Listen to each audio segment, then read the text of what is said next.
Hello students, online classes में एक बार फिर से आपका स्वागत है। तो देखिए फ्रेंड्स, हम जो यहाँ पे फिलहाल टॉपिक पढ़ रहे हैं वो टॉपिक अपने ट्रिपल इंटीग्रेशन के अपन ने कुछ एक अपने टॉपिक पढ़ा, उससे रिलेटेड कुछ क्वेश्चन किए अपन ने रेक्टिफिकेशन में देखा, कोऑर्डिनेट से रिलेटेड क्वेश्चन देखा, ठीक है। तो स्टूडेंट देखा, तो ये चीज़ें जो हैं ये आपकी थोड़ी बहुत इमेज बन गई होगी। क्या इनका डायग्राम होता है, क्या ये चीज़ें होती हैं, चाप की लंबाई कैसे ज्ञात करोगे, आर्क ऑफ लेंथ कौन सी फॉर्म है, वगैरह वगैरह, ठीक है। आज की क्लास में हम जो क्वेश्चन करने जा रहे हैं वो हम करने जा रहे हैं वक्र के नेज समीकरण से related, intrinsic equation of curve, वक्र का नेज समीकरण, ठीक है। थोड़ी सी मैं बेसिक जानकारी बता देता हूँ अपन क्वेश्चन स्टार्ट करें इससे पहले। ओके, बेसिक जानकारी ये है कि जैसे चाप की लंबाई है तो उसको अपन एस से रिप्रेजेंट करते हैं। अब एस से रिप्रेजेंट करते हैं तो वो जैसे ये आपकी कार्टेशियन कोऑर्डिनेट हो गई तो वो एक्स और वाई में आएगी। यदि वो पोलर फॉर्म में है तो वो आर और थीटा में आएगी, ठीक है। वो अलग अलग कंडीशन हो जाएगी। उसमें आपको थोड़ा सा काम और करना है, उस कार्टेशियन उस पोलर को, या फिर जैसे मान लो कोई पैरामीटर हो तो पैरामीटर फॉर्म आपको पता होनी चाहिए। जैसे एक्स और वाई का मान है वो टी के पदों में दिया गया तो वो पैरामीटर फॉर्म हो जाएगी। इसके अलावा पेडल इक्वेशन P = FR, तो ये सब चीज़ें बेसिक चीज़ें हैं जो कि आपको मालूम होनी चाहिए। मैं बात कर रहा था वक्र के नेज समीकरण की। तो वक्र का नेज समीकरण है वो एस और साई में संबंध बताता है। वो किस में संबंध बताता है? एस और साई। हमेशा याद रखिए, कोई भी हो, चाहे कार्तीय निर्देशांक हो, चाहे वो धुरी निर्देशांक हो, चाहे वो आपकी प्राचलिक समीकरण हो, कुछ भी हो, एस का मान किसी भी फॉर्म में है, हम उसको साई में कन्वर्ट कर देंगे। साई में कन्वर्ट करते ही वो वक्र का नेज समीकरण कहलाता है। सिंपल वे में एक लाइन में आपको मैं समझाऊं तो एस और साई में संबंध को वक्र का नेज समीकरण कहते हैं।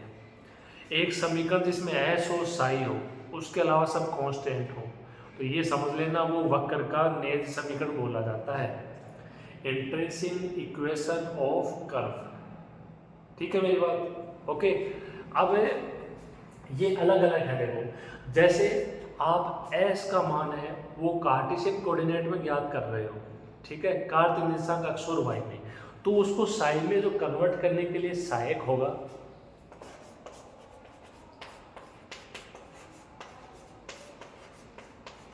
वो ये मान होगा tan psi = dy/dx, ठीक है। जो भी एक्स और वाई का मान आए उसको इस एक फॉर्मूले की सहायता से आप साई में कन्वर्ट करोगे। कार्तीय निर्देशांक की बात कर रहा हूँ।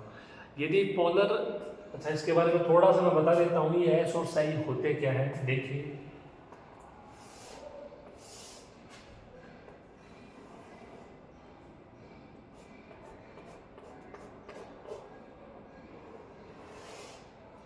ये आपका कोई कर्व है, कोई चाप है, इसके कोई दो बिंदु हैं, ये ए हो गया और ये पी हो गया, और ये चाप एपी की लंबाई है एस, ठीक है। तो ये जो चाप है ना, ये चाप एपी, ये एस है। कार्तीय निर्देशांकों में पी के निर्देशांक हो जाएंगे एक्स वाई, धुरी निर्देशांकों में पी के कोऑर्डिनेट हो जाएंगे आर और थीटा। ओके, अब साई क्या है? तो साई देखो, एक तो आपने बिंदु पी पर स्पर्शिका खींची, tangent line and point P. एक आपने बिंदु ए पर स्पर्शिका खींची, tangent line at point A. ये दोनों स्पर्शरेखाएं, अच्छा ये ए पर जो स्पर्शरेखा है, टेंजेंट लाइन है, ये आपकी अक्ष के पैरेलल है, देख सकते हो आप, अक्ष के पैरेलल है, ठीक है। तो इन जो दोनों स्पर्शरेखाओं के बीच का जो कोण है वो साई है, ठीक है। और ये जो पी पर स्पर्शरेखा है, ये जो आपकी अक्ष है, या आप इसको प्रारंभिक रेखा भी बोल सकते हो अक्ष को, तो प्रारंभिक रेखा या अक्ष के साथ जो पी पर स्पर्शरेखा कोण बना रही है, ये क्या है? साई है। और ये आपका साई, तो ये भी साई हो जाएगा। ये तो बहुत आपकी बेसिक सी जानकारी है। ठीक है। तो ये जो आपकी एक तरीके से इमेज बन जाएगी एस और साई की, ठीक है, कि एस क्या है और साई क्या है ये आपको मालूम होना चाहिए, ठीक है। 2 पॉइंट हैं, उनके बीच की डिस्टेंस जो आर्क ऑफ लेंथ बोलते हो वो एस हो जाएगी, ठीक है। उन दोनों पॉइंटों पे आपको स्पर्शरेखाएं खींचनी है, उनके बीच का कोण हो जाएगा साई। या और भी देख सकते हो कि एक बिंदु पर खींची गई स्पर्शरेखा अक्ष या प्रारंभिक रेखा के साथ जो कोण बनाती है वो क्या है, साई है। दैट इज ओके, ठीक। अब ये बात हो गई कार्तीय निर्देशांकों की, ठीक है। तो कार्तीय निर्देशांक मेरे हिसाब से आपको समझ में आ गए होंगे, ये आपकी मदद करेगा। अभी अपन ये जो क्वेश्चन है इसमें देख लेंगे, ये tan psi is equal to dy by dx है, ये किस तरीके से जो s का मान x और y के पदों में आ रहा है उसको साई में कन्वर्ट कर देगा, अभी हम देखेंगे। उससे पहले आप थोड़ा सा s और साई के बारे में जान लीजिए, क्या s होता है, क्या साई होता है, ठीक है। तो मेरे हिसाब से वक्र के नेज समीकरण से रिलेटेड जानकारी आपको मिल गई होगी, क्या s होता है, क्या साई होता है, ठीक है।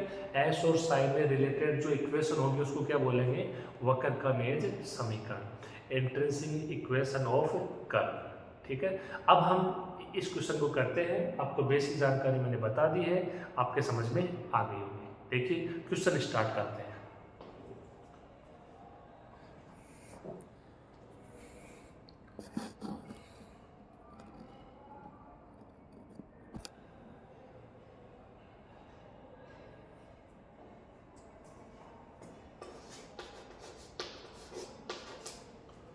देखिए क्वेश्चन को पढ़िए पहले ध्यान से, क्या ये बोल रहा है, कह रहा है कि सिद्ध कीजिए परवलय y square is equal to 4x का नेज समीकरण ये होना चाहिए, s is equal to a cot psi cosec psi plus a log cot psi plus cosec psi, ठीक है। ये आपको लेके आना है और आप देख लीजिए ये s और साई में है। इक्वेशन आपको थोड़ी बड़ी दिख रही होगी लेकिन उससे अपने को कोई मतलब नहीं है, क्योंकि वो एक कैलकुलेशन का पार्ट है, अपने आप ही हो जाएगी, ठीक है। कैलकुलेशन करेंगे तो क्या कह रहा है, जहाँ साई है वो अक्ष और वक्र के उस बिंदु पर स्पर्श रेखा के बीच का कोण है जिसकी शीर्ष से दूरी क्या है, एस है। लैंग्वेज को समझने का प्रयास कीजिए कि वक्र पे कोई बिंदु है, उसकी शीर्ष से दूरी है एस, उस बिंदु पे स्पर्शरेखा खींचनी है और अक्ष के बीच का कोण है साई। तो वही तो बताया मैंने अभी आपको कि साई क्या है, कोई बिंदु उस पर स्पर्शरेखा खींचनी है और अक्ष के साथ जो कोण बना रहा है वो क्या है, साई है। तो वही बात ये बोल रहा है। इंपॉर्टेंट इसमें ये है कि परवलय y square is equal to 4x कैसे बनेगा, स्पर्शरेखा कैसे खींची जाएगी, जो अपने बनाया उसी का पार्ट होगा, और ऐसे को आपको साई में लेके आना होगा। देखिए मैं डायग्राम बना रहा हूँ, समझिएगा।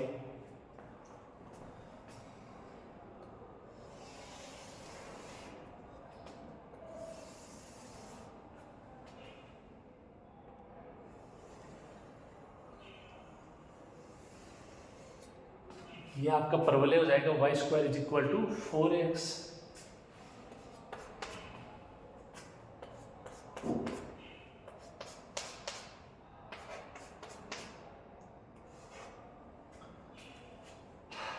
अब जो आप एक तो स्पर्शरेखा खींचोगे, एक पॉइंट लेना है, तो पॉइंट कहाँ पे लेना है, परवलय पे लेंगे। देखो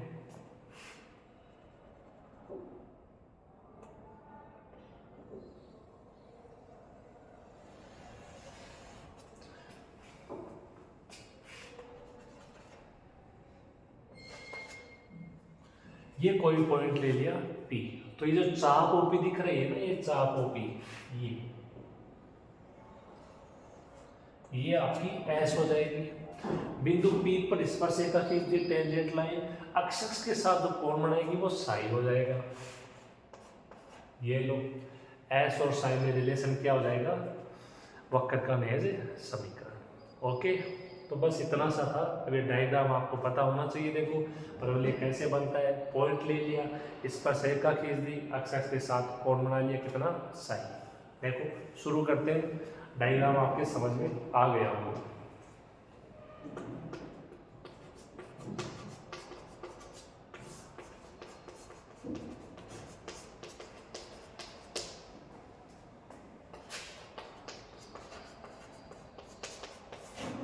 परवलय का समीकरण है y square is equal to 4x, ठीक है। अब आप जानते हो कि यदि आपको एस का मान ज्ञात करना है तो चाप की लंबाई का फॉर्मूला अप्लाई करना पड़ेगा। तो या तो dy बाई डी एक्स ज्ञात कीजिए या dx अपॉन dy ज्ञात कीजिए। ठीक है, उनमें से कोई सा भी आप यहाँ पे ज्ञात कर सकते हो।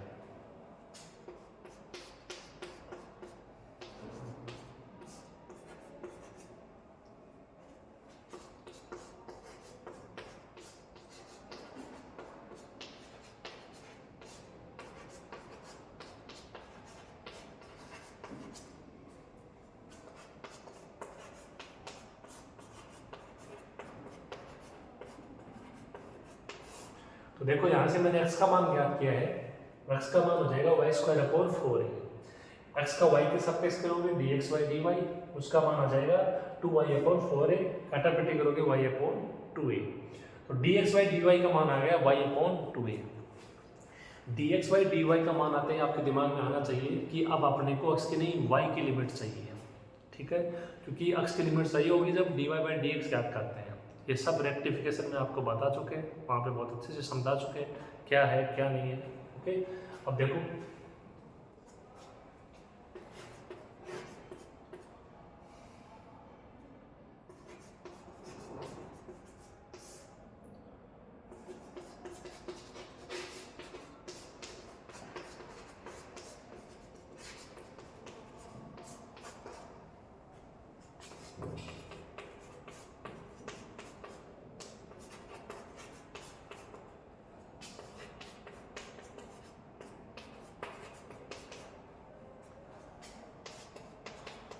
तो P के कोऑर्डिनेट हो जाएंगे एक्स वाई। तो यदि परवलय पे स्थित कोई बिंदु पी एक्स वाई हो जहां चाप ओपी क्या है एस है, आप इसको चाप लिख लो, चाप ओपी क्या है एस है, तब देखो एस का मान क्या हो जाएगा,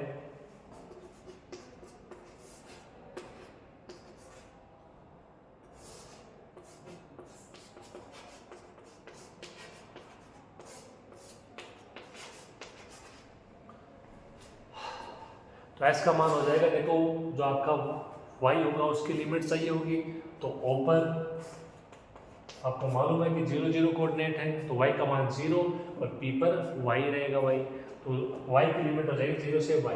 अंदर क्या आएगा फॉर्मूले में, under root 1 plus dx by dy का होल स्क्वायर dy। ओके, तो अब अपन इसमें क्या करेंगे, dx बाई dy का मान रखेंगे, इसको हल करेंगे, समाकलन करेंगे, s का मान आ जाएगा।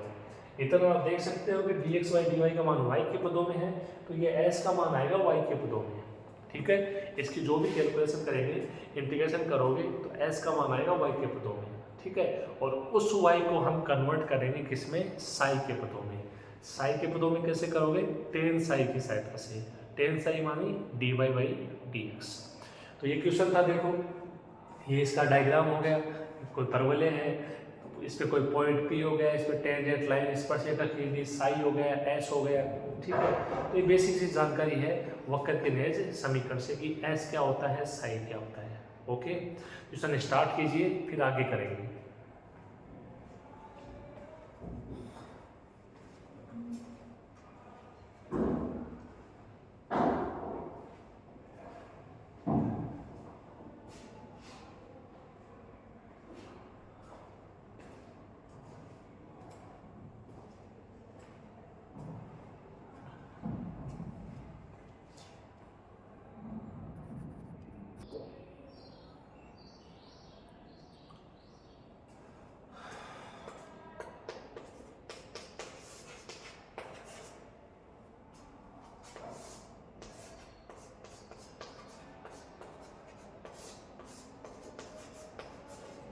तो dx बाई dy का मान रख देंगे और वो कितना है y अपॉन 2a।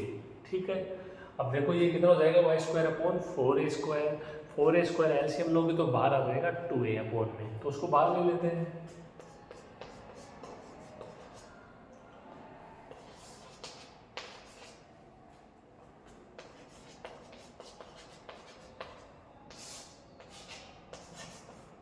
फोर ए स्क्वायर को एलसीएम लेके बाहर लोगे तो 2a आ जाएगा, और ये बचेगा y square plus 4a square और साथ में dy।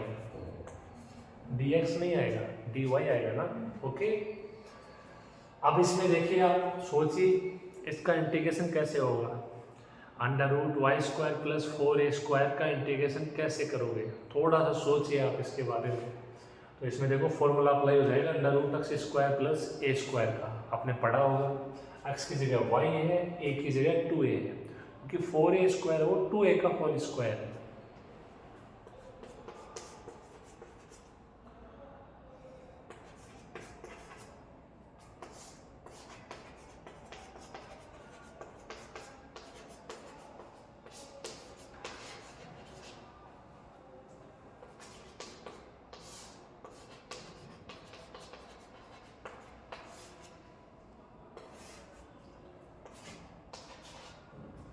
तो इसका फॉर्मूला देखो क्या हो जाएगा, y/2 under root y square plus 4a² plus 4a² 2 log y plus under root y square plus 4a²।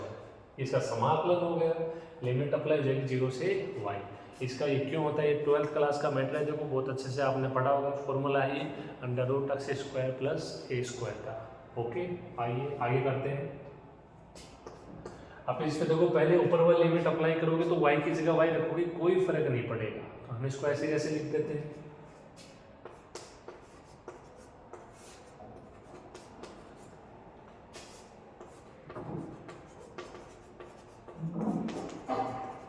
इसको थोड़ा हल कर लो। 4a² 2 क्या हो जाएगा, 2a² हो जाएगा।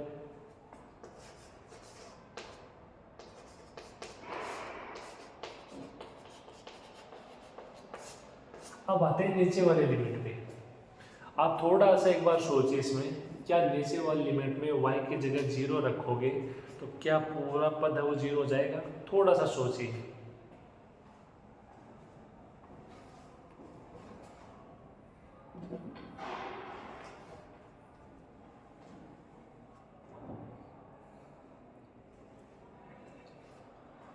तो आपने इसमें देख लिया होगा कि अगर y की जगह 0 रखोगे नीचे वाली लिमिट में तो पूरा मान 0 नहीं होगा। ये पहली वाली जो टर्म है ये 0 हो जाएगी, -0। लेकिन ये देखो माइनस ये 2a² ये 0 हो जाएगा, ये 0 हो जाएगा, लेकिन ये तो बचा है। तो अंडर रूट 4a² यानी 2a, तो क्या बचेगा, -2a² log 2a।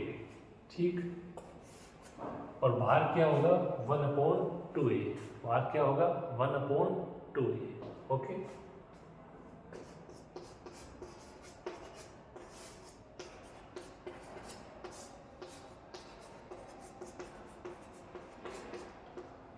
अब इसमें 3 स्टेप है अपने पास। ठीक है, इन दोनों स्टेप के बारे में आप सोचिए थोड़ा सा। 2a² कॉमन आ जाएगा और ये log m minus log n, तो ये हो जाएगा log m/n। ठीक है, देखो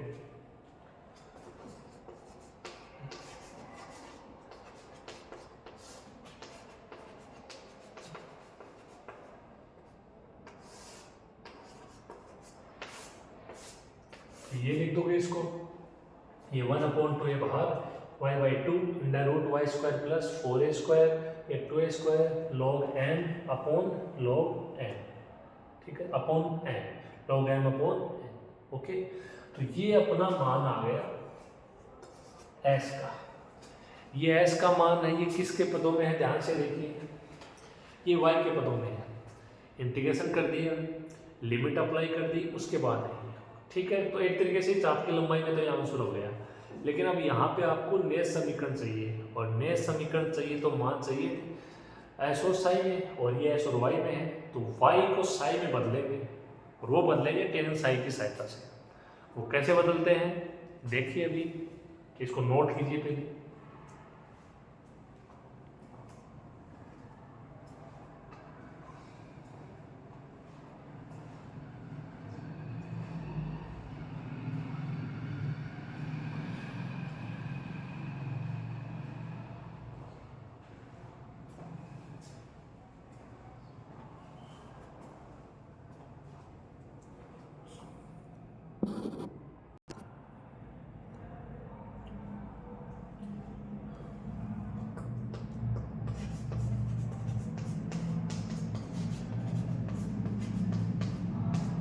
देखो टेन साई होता है dy/dx। ओके, लेकिन यहाँ पे अपने पास dy बाई डी एक्स का मान नहीं है, अपने पास है dx अपॉन dy। ठीक है, तो dx बाई dy तो मतलब इसका उल्टा हो जाएगा। ठीक है, अपने पास है y अपॉन 2a, तो इसका क्या मान हो जाएगा, ये हो जाएगा 2a अपॉन y हो जाएगा, उल्टा हो गया जस्ट। अब यहाँ से यदि आप इसमें y का मान ज्ञात करते हो तो y इधर आ जाएगा, tan इधर आ जाएगा, 2a अपॉन tan साई तो 1 upon tan psi cot psi हो जाएगा। y का मान आ जाएगा 2a कोट साई, ये y का मान हम यहाँ रखेंगे। ओके, तो अपने को आंसर मिल जाएगा साई के पदों में।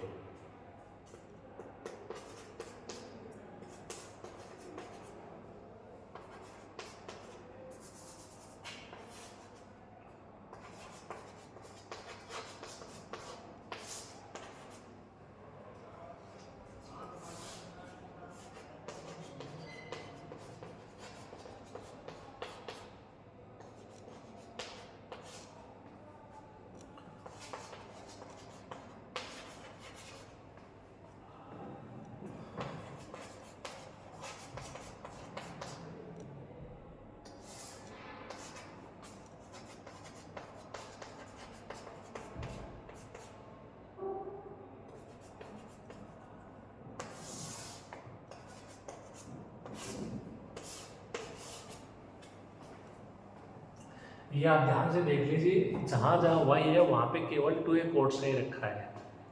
देखो ये y है, ये तो 12 1 अपॉन 2a, तो ये 2a cot psi upon 2, y square का मान हो जाएगा 4a square coat square Sai, और बाकी ऐसे का ऐसे ये सेम, ये y की जगह 2a cot Sai, y square की जगह 4a square coat square Sai, और तो बाकी सेम है।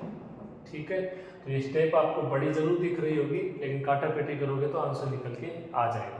देखिए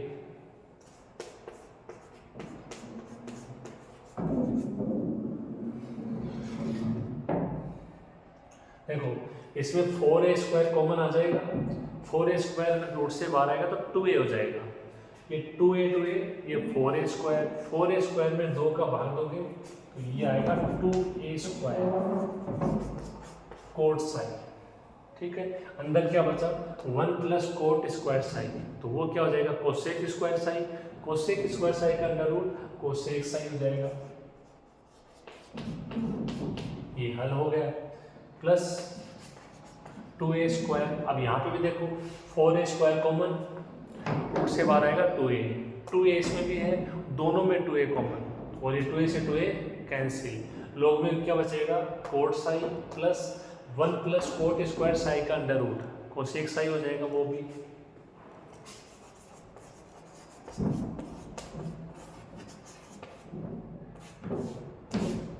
तो लोग में क्या बचेगा cot psi plus cosec Sai.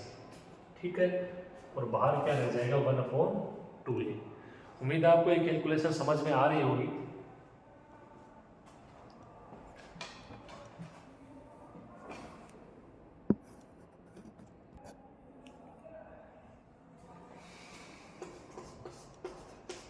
अब अगले स्टेप में क्या करेंगे, देखो 2a स्क्वायर कॉमन आ जाएगा, बाहर अपॉन में 2a, ऊपर बचेगा a।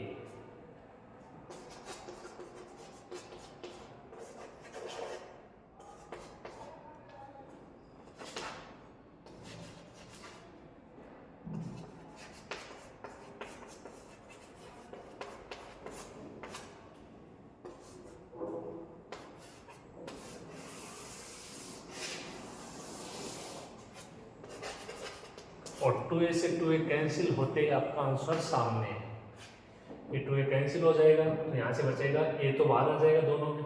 ठीक है, cot psi cosec psi plus log cot psi plus cosec psi, आप मिलान कर लीजिए, आंसर ये है। कुछ नहीं किया अपन ने, चाप की लंबाई थी वही टॉपिक है। अब की बात यही किया कि dy बाई डी एक्स की जगह dx अपॉन dy से ज्ञात किया, तो y की लिमिट अप्लाई होगी। ठीक है, उससे कोई फर्क नहीं पड़ना चाहिए, थोड़ा इजी हो गया, बस इतना ही है। उसके अलावा s का मान y के पदों में आ गया, y को साई में ले इसकी सहायता से, टेन साई की सहायता से, टेन साई क्या होगा dy बाई डी एक्स। अब इसमें कन्फ्यूज नहीं होना कि होता तो dy बाई डी एक्स है, हमारे पास dx अपॉन dy है, उल्टा कर दो, इतना ही तो है, बात खत्म। इसको 1 अपॉन में ले जाओ, हो जाएगा। ठीक है, तो ये एक आपका वक्र का नए समीकरण का अच्छा इंपॉर्टेंट क्वेश्चन था परवलय से संबंधित। ओके, कंप्लीट कीजिए इसे।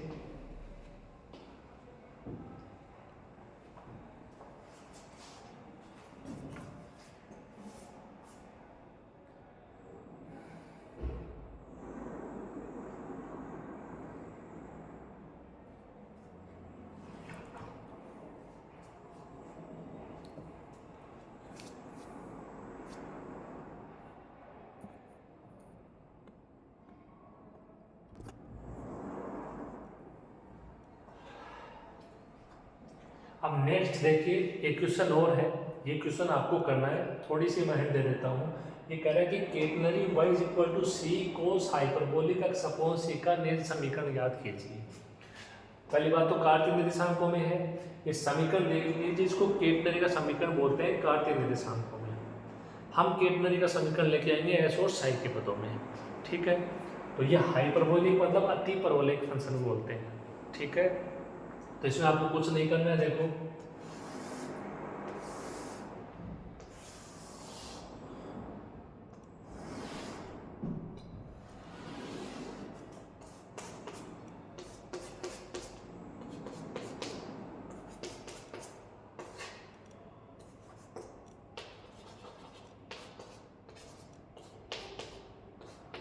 ये आपका डायग्राम हो जाएगा। केटनरी है उसको इस प्रकार बनाना है, इसका शीर्ष है वो यहाँ पे कोई पॉइंट होगा ए, ठीक है, और ये डिस्टेंस होती है इसमें सी, ठीक है। ओ इसका शीर्ष नहीं होता है, सी डिस्टेंस पे कोई पॉइंट होगा ए, ठीक है, और ये इस केटनरी पे कोई पॉइंट हो गया पी, तो जो आर्क ऑफ लेंथ चाप की लंबाई क्या हो जाएगी, एस हो जाएगी। इन दोनों पॉइंटों पे स्पर्शरेखाएं खींच दी, ये क्या हो जाएंगे, दोनों साइन हो जाएंगे, ठीक है, कोई नई बात नहीं है। अब आप इसमें देख लीजिए, यहाँ से dy बाई डी एक्स याद कर लोगे, ये ध्यान रखना कोस हाइपरबोलिक थीटा का अवकलन साइन हाइपरबोलिक थीटा होता है, साइन हाइपरबोलिक थीटा का कोस हाइपरबोलिक थीटा होता है। अवकलन की बात होती है, समाकलन की माइनस दोनों में ही नहीं आता है। इसके अलावा आप इसकी कैलकुलेशन करोगे,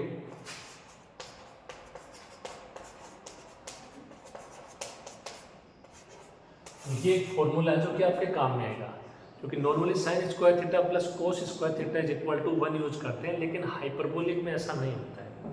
हाइपरबोलिक में ये होता है, देखो cos hyperbolic square theta minus sine hyperbolic square theta is equal to 1, इसको यूज करोगे, ये आपके काम में आएगा, तो आपकी इक्वेशन निकल के आ जाएगी, ठीक है।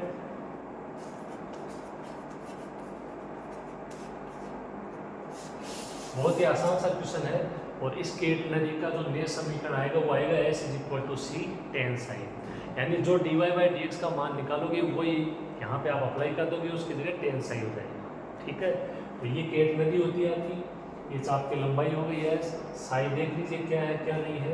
ये जो अपन ने एस और साई में रिलेशन बनाया है, हर बार ये आप थोड़ा सा डायग्राम अगर इसको देखोगे तो ये सब में सेम ही रहेगा। आप परवलय में देख लो, आप आगे कोऑर्डिनेट आएगा उसमें देख लीजिएगा, और यहाँ पे आप केटनरी इसमें देख लो, ये थ्योरी सेम है कि ये एस होगा और साई कौन सा होगा, ठीक है।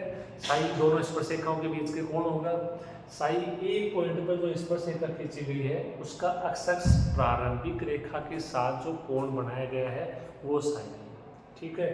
अब यहाँ से आपको करना ही क्या है, देखो इसमें d y by d x का मान ज्ञात कर लोगे आप, एस ज्ञात करोगे, एस में क्या आएगी लिमिट, अगर d y by d x याद कर रहे हो तो एस की लिमिट उसकी एक्स की लिमिट आएगी, एक्स की लिमिट होगी 0 से एक्स, क्योंकि पी क्या है, एक्स वाई है, ठीक है, और जो ए है वो कहाँ पे, वाई एक्स पे, तो वाई एक्स पे एक्स का मान क्या होगा, 0 होगा, तो एक्स की लिमिट 0 से एक्स हो जाएगी। Formula 1 plus d y by d x का होल स्क्वायर और साथ में डी एक्स, इसमें आपको d y by d x का होल स्क्वायर का मान यहाँ से अप्लाई करोगे आप, ये हो जाएगा सी साइन हाइपरबोलिक एक्स अपॉन सी, एक्स अपॉन सी का दोबारा करोगे 1 अपॉन सी, सी से सी कैंसिल, तो इसका मान आएगा 1 plus sine hyperbolic square x upon c. यहाँ से देखो 1 plus sine hyperbolic square x upon c क्या हो जाएगा, cos hyperbolic square x upon c, under root करोगे cos hyperbolic x upon c, cos hyperbolic x upon c का integration करोगे sign में आ जाएगा, कुछ और होगा तो वह कोण में आ जाएगा 1 अपॉन सी करके, ओवरऑल बात ये है कि सिंपल सी कैलकुलेशन है और ये मान आपका निकल के आ जाना चाहिए। ठीक है, मेरी बात आप समझ गए होंगे क्या है क्या नहीं है। एक क्वेश्चन आपको करा दिया है कार्तीय निर्देशांक से, एक क्वेश्चन आपको करना पड़ेगा। ठीक है, सारी चीज़ें इसमें मैंने आपको लगभग बता दी है, आप आराम से ये कर जाओगे, कोई दिक्कत नहीं होगी। ओके, तो आज की क्लास में इतना ही। ये नेट समीकरण जो कि कार्तीय निर्देशांकों से था, ये आपके समझ में आ गया होगा क्या किस प्रकार कन्वर्ट करना है। मिलते हैं नेक्स्ट क्लास में, धन्यवाद।